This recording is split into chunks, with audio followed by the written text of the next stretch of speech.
Tarungan sana kayo sa binibigay sa inyo ng magulang niyo, sa pagpapakasakit ng inyong mga magulang, sa paghihirap ng inyong mga guro, ibigay niyo yung tama na nararapat sa kanila.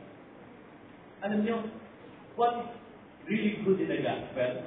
Alam niyo kung ano napakaganda sa gospel ngayon? Ito napakaganda sa gospel.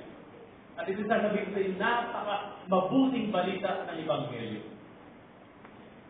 Si Mateo, kita-kita ni Jesus, naniningil ng buwis, ng dadaya, ng lalamang ng kapwa. Ano ginawa niya? Habang sinaglalakad, nakita niya si Matthew, ng dadaya, ng lalamang. Ginugulangan yung kapwa na may hirap. Anong sabi ni Matthew? Anong sabi ni Jesus? Simple ang sabi ni Jesus. Kay Matthew, come, follow me. Ano ka sulit ka namin? Tapos sumakad si Jesus. Malipas yung ilang hakbang, umito siya. At tinignan niya si Matthew. Tinignan si Matthew. Doon sa table. Tinignan niya kung susunod sa kanya. He waited for Matthew. If Matthew will follow him. Alam niyo, desisyon.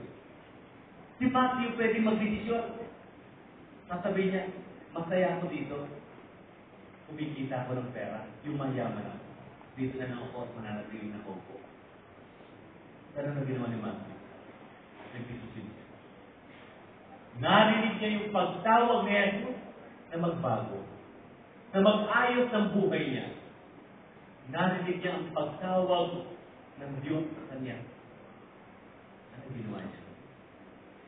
Tumayo siya at tumunod siya. At alam niyo, kilala niyo ba si Matthew? Si Matthew ang isa sa sumulat ng mabuting balita sa New Testament.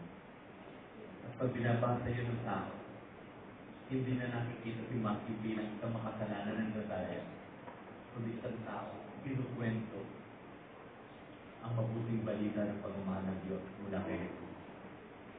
Pagtawag at pagtulog. Calling, invitation. Alam niyo, maganda yung pagtawag ni Matthew dahil tumugon siya. Pero alam niyo, hindi si Matthew yung tinatawagan niya yung umaga. Naiwanan yung upuan ng pandaraya. Lahat tayo. Ako, ang inyong mga guro at yung mga estudyante. Lahat tayo tinatawagan. Ikaw. Pwede bang ka tumugon ka sa pagtawag tayo ng Diyos? Ayaw natin na madaraya ang tao doon sa taas. Simulan mo ngayon dito sa ibaba sa akin. Tinatawagan tayo ng Panginoon.